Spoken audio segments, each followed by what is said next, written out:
ஜக்காரியா ஒரு நல்ல மனிதர். அவர் ஒழுக்கமான மற்றும் புத்திசாலி மற்றும் பள்ளியில் ஒரே கிறிஸ்தவராக இருந்தார். ஒரு முஸ்லிமாக நான் அவரை விட சிறந்தவனாக இருக்க வேண்டும் என்று நினைத்ததால் நான் அவரை வெறுத்தேன். நாங்கள் அவரை தினமும் அடிக்க ஆரம்பித்தோம், காரணம் அவர் மீதுள்ள வெறுப்பு. ஒரு நாள் அவனை கொல்ல சம்மதித்தோம்.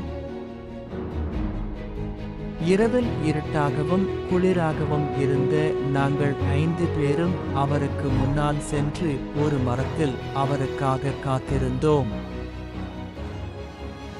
சிறிது நேரம் கழித்து தூரத்திலிருந்து ஒரு வெளிச்சம் வருவதைக் கண்டோம். எங்களை நெருங்கியதும் நாங்கள் ஜக்காரியா மீது குதித்தோம். நாங்கள் அவரை அடிக்கும்போது அவர் அழ ஆரம்பித்தார் மற்றும் உதவிக்காக கத்தினார். நாங்கள் அவரது கைகளையும் காலையும் உடைத்தோம். அவர் மேலும் கத்தத் தொடங்கினார். அவரை விட்டுவிடுங்கள் என்று கெஞ்சினார். நான் ஒரு முறையும் அவருக்கு கேட்காதபடி அவரது வாயை மூடினேன். அது ஒரு நடுக்கமான தருணம். நான் அல்லாஹ்வுக்காக ஏதாவது செய்கிறேன் என்று அன்று இரவு நான் மிகவும் பெருமைப்பட்டேன். சிறிது நேரம் கழித்து ஜக்காரியாவிடம் இருந்து எதுவும் கேட்க முடியவில்லை. அதனால் அவருக்கு மூச்சு விட முடியவில்லை. அதனால் நாங்கள் அவரை புதரில் விட்டுவிட்டு நாங்கள் கழுவி பிரார்த்தனை செய்தோம். ஜக்காரியா அதன் பிறகு திரும்பி வரவில்லை. நான் மிகவும் மதவெறி கொண்ட முஸ்லிம் குடும்பத்தில் பிறந்து வளர்ந்தவன். 8 வயதில் என் தந்தையால் குரான் பள்ளியில் சேர்த்தேன். அங்கு குரானை மனனம் செய்ய வட்டமாக அமர்ந்தோம். பாதிரியார் அங்கே நிற்பார். சாட்டையால் நாம் செய்யும் ஒவ்வொரு தவறுக்கும் நல்ல அடி கிடைக்கும். நம் கலாச்சாரத்தில் ஆண்கள் அழுவதில்லை என்பதால் நாம் அழ முடியாது. ஆனால் நான் ஒவ்வொரு இரவும் என் படுக்கையில் அழுதேன். என் பெற்றோர் எப்போதும் எங்களுக்கு கற்றுக் கொடுத்தார்கள். எனவே நான் முஸ்லிம்களை தவிர அனைவரையும் வெறுக்க ஆரம்பித்தேன், குறிப்பாக யூதர்களே. ஒவ்வொரு இரவும் நான் அல்லாஹ்வுக்காக போரிட தயாராகிக் கொண்டிருந்தாலும் எனக்கு என்ன நடக்குமோ என்று பயமாக இருந்தது.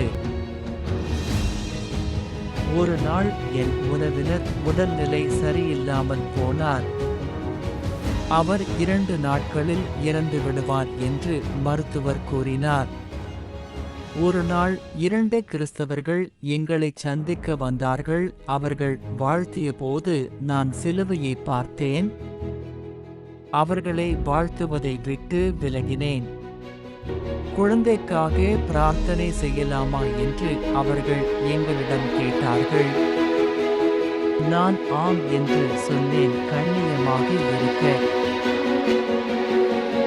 அவர்கள் ஜெபிக்க ஆரம்பித்தார்கள். அவர்கள் கடவுளிடம் ஒரு நண்பரைப் போல பேசினார்கள் என்று அவர்கள் சொன்ன தருணத்தில் குழந்தை கண்களை திறந்தது. குழந்தை கண் திறந்து 4 வாரங்கள் இருந்திருக்கும். குழந்தை உட்கார்ந்து பேச ஆரம்பித்தது. அவர் அவர்களை நோக்கி நடந்தார். ஒரு நபர் என்னிடம் சொன்னார், இயேசுவா என் இதயத்தை மாற்ற விரும்புகிறார். அதுதான் உண்மையான அதிசயம். இயேசு உயிருடன் இருக்கிறார் என்று நம்புகிறீர்களா என்று கேட்டார். நான் ஆம் என்றேன். இஸ்லாத்தின் படி கடவுள் அவரை சொர்க்கத்திற்கு அழைத்துச் சென்றதால் அவர் உயிருடன் இருக்கிறார். அவர் திரும்பி வருவார். எனவே அந்த நபர் ஆம் ஒரு என்றார். அவர் உயிருடன் இருக்கிறார், அவருடன் பேசலாம் என்னிடம் கூறினார்.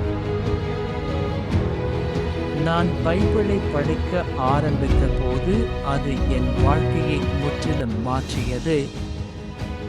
இயேசுவை நேசிக்க யாரும் என்னை நம்ப வைக்க வேண்டியதில்லை. நான் யூதர்களை நேசிக்க ஆரம்பித்தேன். அவர்கள் இயேசுவை சந்திக்கும் போது அனைவரும் விரும்புவார்கள்.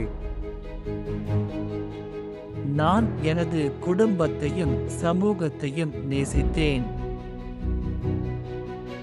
நான் இயேசுவை பின்பற்ற முடிவு செய்த போது என் தாத்தாவும் அப்பாவும் நான் இனி குடும்பத்தில் இல்லை என்று சொன்னார்கள்.